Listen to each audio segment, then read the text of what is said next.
Afsət müəllim, onlayn hazırlıq optimumda nədir?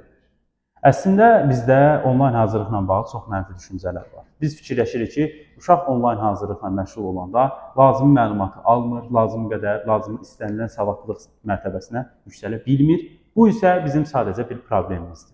Onlayn hazırlıqla əyani hazırlığın heç bir fərqi yoxdur. Əgər düzgün tərəf seçsəniz və özünüz də düzgün adam olsanız. Məsələn, mən onlayn hazırlıqlarla 30 nəticəsi vermişəm, 25 bir neçə nəticələr vermişəm. Sadəcə bunun üçün nə etmək lazımdır? Birinci növbədə həm abituriyent məsuliyyətli olmalıdır, ikinci növbədə də valideyn məsuliyyətli olmalıdır.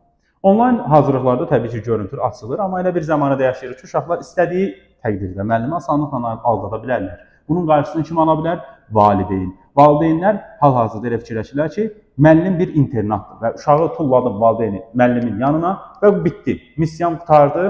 Müəllim nə eləyər? Özü bilər, axırda mənə nəticə versin. Belə bir şey yoxdur. Valideyn də üzərinə düşənləri eləməlidir. Vaxtı-vaxtında müəllimlərlə əlaqə saxlamalıdır, vaxtı-vaxtında uşağı ilə məşğul olmalıdır, dərs hazırlığı prosesində yanında durmalıdır və uşağın özü də təbii ki, özünə inamı olmalıdır. Yalan istifadə etməməlidir, yalan danışmamalıdır, ədalətli olmalıdır, vicdanlı olmalıdır və s. insanı keyfiyyətlər saymaq fikrində deyiləm.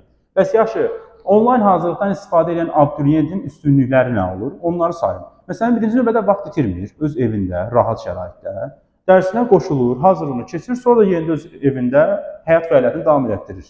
Məsələn, üstünlük budur. Üstünlük odur ki, nəqliyyatda həm vaxt itirmir, ikinci cəhətdən, həm də ki, ödəniş itirmir. Onlayn hazırlıqlar əyani hazırlıqlara nisbətən biraz da qiymətdə də endirimli olur.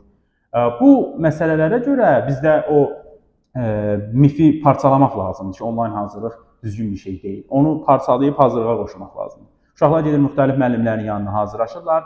Bloka 2 ay qalmış, 3 ay qalmış, gəlirlər dəsmallar da əlində, göz yaşı içindəki müəllim qurban olum bizə kömək elə. Mən Nostradamus'da döyüləm, ondan sonra İbn Sina da döyüləm ki, kimsə əgər faciəvi bir xəstəliyə bulaşıbsa sağalda biləm. Vaxtında hazırlıqlara qoşulmağınız məsləhətdir. Vaxtında qoşulun, yaxşı da nəticə əldə edin.